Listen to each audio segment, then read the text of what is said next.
भगवान पर सवाल खड़ा नहीं करते हैं।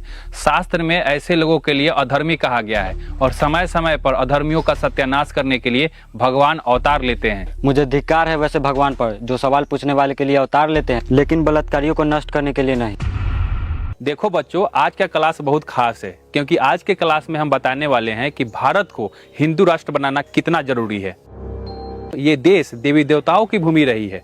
यहाँ पे सब कुछ ईश्वर भगवान के मर्जी से होता रहा है। गीता, उपनिषद, मनुस्मृति, यही सब असली ज्ञान है और इसे पालन करना, इसको मानना ही हमारा असली धर्म है।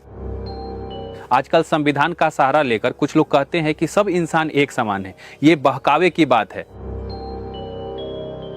मनुस्मृति में सभी जाति वर्ण का जगह तय किया हुआ है। जैसे ब्राह्मण गुरु रहेगा यानी कि शिक्षा देगा, क्षत्रिय राजा यानी कि राज करेगा, वैश्य व्यापार करेगा और शूद्र सेवक यानी कि अपने के ऊपर सभी वर्णों का सेवा करेगा। हमारी यही मनुस्मृति हिंदू राष्ट्र का असली संविधान है और हम सभी को इसी संविधान को स्वीकारना हमारा असली धर्म है।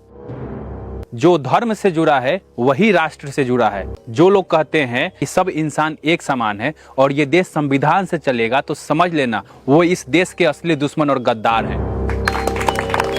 याद रखो, ये देश अगर हिंदू राष्ट्र नहीं बनता है तो ये देश टूट जाएगा। इसलिए हम लोग का पहला कर्तव्य है धर्म की रक्षा करना, जाति की मर्यादा और देवी देवताओं की पूजा करना।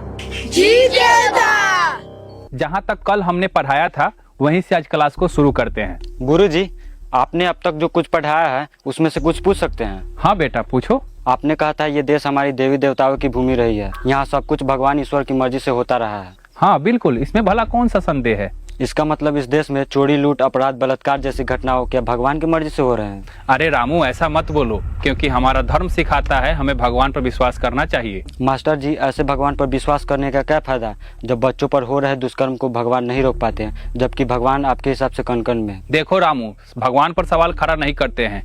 शास्त्र में ऐसे लोगों के लिए अधर्मी कहा गया है और समय समय पर अधर्मियों का सत्यानाश करने के लिए भगवान अवतार लेते हैं। मुझे धिक्कार है वैसे भगवान पर जो सवाल पूछने वाले के लिए अवतार लेते हैं, लेकिन बलात्कारियों को नष्ट करने के लिए नहीं। आपने कहा था कि मनुस्मृति में हर जाति की जगह तय है और इसे स्वीकार करना हमारा असली धर्म है। लेकिन मनुस्मृति इंसान की एक जाति को 4 वर्ण में बांटती है, फिर उसके बाद 6743 जातियों में। लेकिन भारत का संविधान सबको समानता का अधिकार देती है और एक समान मानती है। फिर ये मनुस्मृति को स्वीकारना हमारा धर्म कैसे हो सकता है?